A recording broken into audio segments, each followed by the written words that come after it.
صاحب سفر میں روزے کی رخصت کے حوالے سے ایک سوال ہے کہ نبی صلی اللہ علیہ وسلم کے دور میں تو ذرائع آمد و رفت کی نوعیت یہ تھی کہ لوگ گھوڑوں خچروں پر اور پیدل سفر کرتے تھے، موسم کی مشقتیں تھیں، تو ان مشکلات کی وجہ سے کہا کہ سفر میں روزہ نہ رکھو۔ آج جبکہ ہمارے ذرائع آمد و رفت میں حیرت انگیز تبدیلی آ چکی ہے، اس کا ہم روزمرہ زندگی میں بھی تجربہ کرتے ہیں کہ آج ہم یہاں سے اگر ہمیں کراچی جانا ہو تو گھنٹے ڈیڑھ گھنٹے میں آدمی پہنچ جاتا ہے۔ تو ایسی صورت میں بھی کیا، اور یہ نماز کے لیے بھی یہ سوال ہے، تو ایسی صورت میں بھی کیا روزہ کی رخصت سے فائدہ اٹھایا جا سکتا ہے؟ اس کا تعلق اس سے ہے کہ آپ روزہ رکھنے میں مشقت محسوس کر رہے ہیں۔ اگر آپ سمجھتے ہیں کہ سفر کی وجہ سے روزہ رکھنے میں آپ کو دقت ہے، اور دقت کئی نوعیت کی ہو سکتی ہے، تو آپ اس رخصت سے فائدہ اٹھائیے۔ اور اگر یہ خیال ہے کہ نہیں اس میں کوئی مسئلہ نہیں ہے، بہت آسانی سے روزہ رکھا جا سکتا ہے، بہت سہولت کا سفر ہے، مجھے یہاں سے جہاز میں بیٹھنا ہے، گھنٹے ڈیڑھ میں پہنچ جانا ہے، کوئی وجہ نہیں ہے کہ آپ روزہ چھوڑیں۔ یہ تو اللہ تعالیٰ کی دی ہوئی ایک رخصت ہے، ضرورت ہے تو فائدہ اٹھائیے۔ اس کی وجہ یہ ہے کہ جب آپ روزہ چھوڑ دیں گے تو آپ کو بعد میں رکھنا ہے نا، وہ زیادہ مشکل ہوتا ہے۔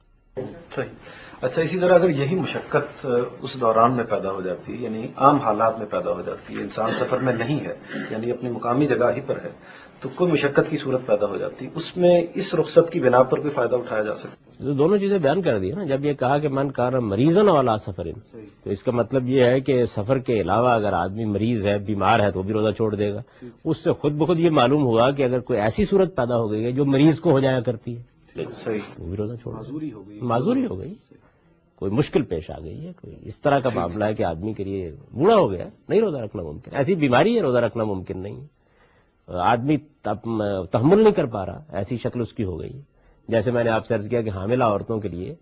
بعض اوقات ڈاکٹر حضرات روک دیتے ہیں کہ ان کو روزہ نہیں رکھنا چاہیے، ایسے ہی معاملہ دودھ پلانے والی خواتین کا ہے، ان کو بھی روک دیتے ہیں۔ ہمارے پرانے فقہا بھی انہیں اجازت دیتے ہیں کہ وہ روزہ چھوڑیں، اور بعد میں ہم کو پورا کر لیا جائے، بعد میں پورا کرنا پڑیں گے روزے۔ بعد میں روزہ رکھنا چونکہ ایک مشکل کام ہے، تو اس وجہ سے آدمی خیال یہی کرتا ہے کہ وہ اس رخصت سے کم فائدہ اٹھائے۔ لیکن اگر بیماری کی نوعیت ایسی ہو کہ وہ یعنی بعد میں کبھی روزہ رکھنے کا اس کے لیے ممکن ہی نہ ہو سلسلہ، پھر اس کو ایک روزے کا فدیہ دینا چاہیے، صحیح، پھر وہی جو اللہ تعالیٰ کی اجازت ہے وہ اس سے متعلق ہو جائے گی۔